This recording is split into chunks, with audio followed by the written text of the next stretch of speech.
만드신 분, 너를 가장 많이 알고 계시며, 하나님은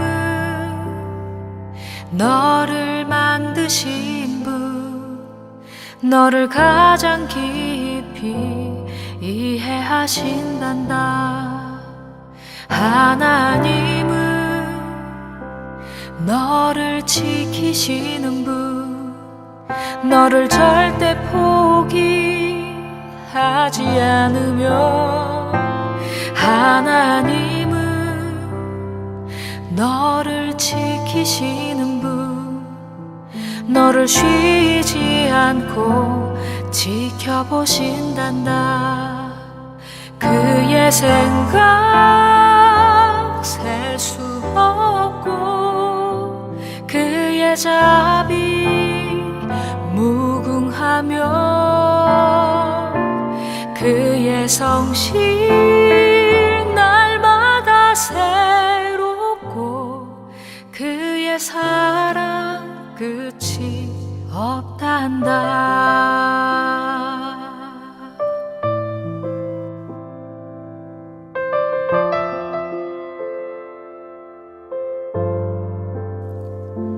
하나님은 너를 원하시는 분, 이 세상 그 무엇 그 누구보다 하나님은 너를 원하시는 분, 너와 같이 있고 싶어 하신단다. 하나님은 너를 인도하는 분, 광야에서도 폭풍 중에도 하나님은 너를 인도하는 분, 푸른 초장으로 인도하신단다. 그의 생각 셀 수 없고, 그의 자비 무궁하며, 그의 성실 날마다 새롭고, 그의 사랑 끝이 없단다. 그의 생각 셀 수 없고, 그의 자비 무궁하며, 그의 성실 날마다 새롭고, 그의 사랑 끝이 없단다. 그의 사랑 끝이 없단다.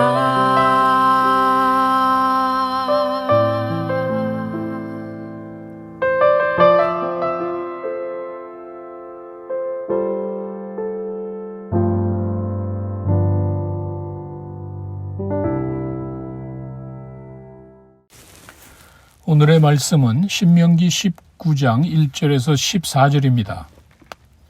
내 하나님 여호와께서 이 여러 민족을 멸절하시고 내 하나님 여호와께서 그 땅을 내게 주심으로 내가 그것을 받고 그들의 성읍과 가옥에 거주할 때에 내 하나님 여호와께서 내게 기업으로 주신 땅 가운데에서 세 성읍을 너를 위하여 구별하고 내 하나님 여호와께서 내게 기업으로 주시는 땅 전체를 세 구역으로 나누어 길을 닫고 모든 살인자를 그 성읍으로 도피하게 하라. 살인자가 그리로 도피하여 살만한 경우는 이러하니 곧 누구든지 본래 원한이 없이 부지 중에 그의 이웃을 죽인 일, 가령 사람이 그 이웃과 함께 벌목하러 살림에 들어가서 손에 도끼를 들고 벌목하려고 찍을 때에 도끼가 자루에서 빠져 그의 이웃을 맞춰 그를 죽게 함과 같은 것이라. 이런 사람은 그 성읍 중 하나로 도피하여 생명을 보존할 것이니라. 그 사람이 그에게 본래 원한이 없으니 죽이기에 합당하지 아니하나 두렵건대 그 피를 보복하는 자의 마음이 복수심에 불타서 살인자를 뒤쫓는데 그 가는 길이 멀면 그를 따라잡아 죽일까 하노라. 그러므로 내가 네게 명령하기를 내 세 성읍을 너를 위하여 구별하라 하노라. 내 하나님 여호와께서 내 조상들에게 맹세하신 대로 내 지경을 넓혀 내 조상들에게 주리라고 말씀하신 땅을 다 내게 주실 때 또 너희가 오늘 내가 너희에게 명하는 이 모든 명령을 지켜 행하여 내 하나님 여호와를 사랑하고 항상 그의 길로 행할 때에는 이 셋 외에 세 성읍을 더하여 내 하나님 여호와께서 내게 기업으로 주신 땅에서 무죄한 죄를 흘리지 말라. 이같이 하면 그의 피가 내게로 돌아가지 아니하리라. 그러나 만일 어떤 사람이 그의 이웃을 미워하여 엎드려 그를 기다리다가 일어나 상처를 입혀 죽게 하고 이 한 성읍으로 도피하면 그 본 성읍 장로들이 사람을 보내어 그를 거기서 잡아다가 보복자의 손에 넘겨 죽이게 할 것이라. 내 눈이 그를 긍휼히 여기지 말고 무고한 피를 흘린 자를 이스라엘에서 제하라. 그리하면 내게 복이 있으리라. 내 하나님 여호와께서 내게 주어 차지하게 하시는 땅 곧 내 소유가 된 그 기업의 땅에서 조상이 정한 내 이웃의 경계표를 옮기지 말지니라. 아멘. 오늘의 말씀은 유대인들의 도피성 제도를 말합니다. 실수로 의도하지 않은 살인을 저지른 자들이 그곳으로 가면 일단 생명을 유지하고 공정한 재판을 받게 하기 위한 것입니다. 이것은 유대 사회의 관습인 고엘 제도라고 해서 살인을 당한 가족은 살인한 사람에게 합법적인 피해 보복을 할 수 있기 때문에 생긴 것입니다. 창세기 9장 6절에 의하면 다른 사람의 피를 흘리면 그 사람의 피도 흘릴 것이니 이는 하나님이 자기 형상대로 사람을 지으셨음이니라 이렇게 되어 있습니다. 그래서 살인자들에 대한 보복은 정당한 것으로 유대 사회에 널리 퍼져 있었습니다. 그러나 살인을 저질렀어도 의도하지 않은 전혀 죽이려고 하는 마음이 없이 사고로 사람을 죽이게 되는 경우가 있습니다. 5절의 예를 들었습니다. 산에 가서 나무를 하다가 도끼질을 하는데 갑자기 도끼가 빠져나가서 사람을 쳐서 죽이게 되는 경우를 말합니다. 본인이 살인할 의도가 없는데도 사람을 죽이게 된 것입니다. 이럴 때는 이 사람으로 하여금 빨리 도피성으로 가게 하라는 말입니다. 일단 살인을 당한 가족은 감정이 북받쳐 올라서 먼저 보복을 하려는 생각이 들고 그렇게 되면 피해 보복이 이어지기 때문입니다. 따라서 전혀 고의성 없이 부지 중에 우발적으로 살인을 저지른 자는 본인의 결백을 주장할 수 있는 공개 재판을 가질 때까지 신변 보호가 필요한 장소로 가라는 것입니다. 이렇게 도피성의 목적은 우발적인 살인범을 피해 보복으로부터 보호하기 위함입니다. 그러나 아무리 도피성에 갔다 할지라도 그에게서 고의성이 발견이 되면 그는 당연히 죽음을 면할 수가 없게 됩니다. 이것이 11절과 12절의 말씀입니다. 공정한 법 집행을 강조하는 것입니다. 사실 이러한 도피성 제도는 유대 사회에만 있었던 것은 아닙니다. 고대 사회에도 있었습니다. 이방 사회에서도 이와 비슷한 제도가 있었는데 헬라와 로마에서는 신전과 같은 성역이 있어서 그것으로 도피하는 자는 무조건 보호를 받게 했습니다. 그러나 이것은 유대 사회의 도피성 제도와 근본적으로 다릅니다. 이방인들이 신전을 성역시하는 것은 그곳에 가면 살인의 고의성을 떠나 무조건 법적인 사면을 얻게 한 것입니다. 그곳이 성역이기 때문입니다. 그로 인한 부작용이 있기 마련입니다.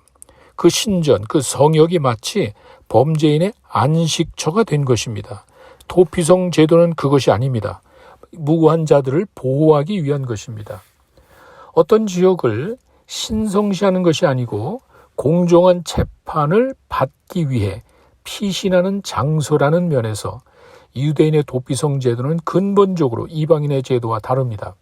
이것은 어떤 지역의 신성함을 공정한 법 질서를 위한 공의의 장소로 바꾸어준 아주 의미 있는 제도라고 할 수 있습니다. 그리고 도피성이 여기서는 3군데가 나오지만 이전에 보면 6군데로 나옵니다. 요단강을 기준으로 해서 동편과 서편에 각각 3개씩 뒀습니다. 이것은 지정학적으로 거의 삼각형을 이루게 되는데 어디서 범죄를 일으키더라도 하루 이내에 가까운 곳으로 갈 수 있도록 한 것입니다. 그렇지 않으면 보복하려는 자들에게 잡혀서 죽게 되기 때문입니다. 하나님의 세심한 관심과 배려를 볼 수 있습니다. 단순히 제도적인 장치만이 아니고 편리함까지 주신 것입니다. 그리고 그 도피성에는 모든 생필품을 준비해 놓으라고 했습니다. 그래서 그쪽에 가 있는 사람이 전혀 어려움이 없도록 하라는 것입니다. 하나님께서는 이렇게 비록 살인을 저질렀을지라도 무조건 벌을 받고 처형을 당하게 하는 것이 아니고 살인을 범한 그에게도 자신의 결백함을 주장할 수 있는 기회를 주셔서 감정으로 인한 무자비하고 무서운 피해 보복을 방지하려고 한 것입니다. 이것은 이미 오래전에 유대 사회에 인권 보호 차원의 윤리적인 제도가 있었음을 보여줍니다. 어떤 특정한 지역을 신성시함으로 아무런 조건 없이 무조건 어떤 범죄를 저질렀어도 모두가 그곳에 가면 법적인 사면을 받는 것이 아니고 공정한 법 질서를 유지하면서 약자를 보호하고 비록 범죄를 저질렀다 해도 각 개인의 인권을 보호하기 위한 제도를 주신 것입니다. 도피성 제도가 지금 우리에게 주는 교훈은 무서운 피해 보복과 같은 율법의 날카로운 칼날을 피하여 비록 우리가 실수하고 잘못을 했다 할지라도 우리가 그 사실을 깨닫고 예수 그리스도께 나아가면 주님께서는 우리에게 기회를 주신다는 것입니다. 우리 모두는 완전하지 않습니다. 실수하고 잘못을 저지릅니다. 그랬을 때마다 그 사실을 깨닫고 주님 앞에 나아가서 우리들의 죄를 고백하고 용서를 구하면 주님께서는 우리들의 피난처와 우리들의 도피성이 되시기 때문에 우리들의 기도를 들으시고 우리를 용서하시고 우리를 하나님의 자녀로 삼아 주신다는 것입니다. 주님, 제가 죄인입니다. 내 죄를 위해 십자가에 달려 죽으신 주님을 내가 믿고 이제 주님을 나의 구세주와 주인으로 영접하기를 원합니다. 우리가 이와 같은 고백을 한다면 주님께서는 우리를 하나님의 자녀로 삼아주시고 우리에게 영생을 허락해 주신다는 것입니다. 도피성 제도가 오래전에 있었지만 이것이 우리에게 주는 교훈은 그 도피성 제도를 통해서 예수 그리스도를 통한 사랑과 용서의 기회를 우리에게 주신다는 것입니다. 우리의 피난처와 도피성이 되시는 주님을 가슴에 품고 기뻐하며 감사하며 소망을 가지고 살아가는 여러분들이 되시기를 바랍니다. 함께 기도하시겠습니다. 먼저 말씀을 기억하며 기도하겠습니다. 우리의 믿음의 대상이신 하나님을 기억하며 기도하시기 바랍니다. 우리의 피난처가 되시고 도피성이 되시는 하나님께 감사하는 기도를 하시고 죄인들을 향한 하나님의 마음과 그 사랑에 감사하는 기도를 하시기 바랍니다.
두 번째, 코로나 사태를 위해 기도하겠습니다. 수고하는 의료진들과 백신과 치료제 개발이 잘 될 수 있도록 기도하시고, 이런 어려운 가운데서도 우리에게 하나님의 위로와 평안 주시기를 기도하시며, 하루속히 이 모든 삶이 정상화되기를 간절히 기도하시기 바랍니다.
마지막으로 우리 교회를 위해 기도하시기 바랍니다. 온라인 사역 가운데 하나님께서 크게 역사하시도록 기도하시고, 목장 사역과 또 우리 교회 많은 사역자들을 위해서 기도하시기 바랍니다. 그리고 우리 교회가 이 기간 동안 귀하게 쓰임을 받을 수 있도록 기도하시기 바랍니다.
하늘에 계신 우리 아버지, 이름이 거룩히 여김을 받으시오며 나라의 임하옵시며 뜻이 하늘에서 이루어진 것 같이 땅에서도 이루어지이다.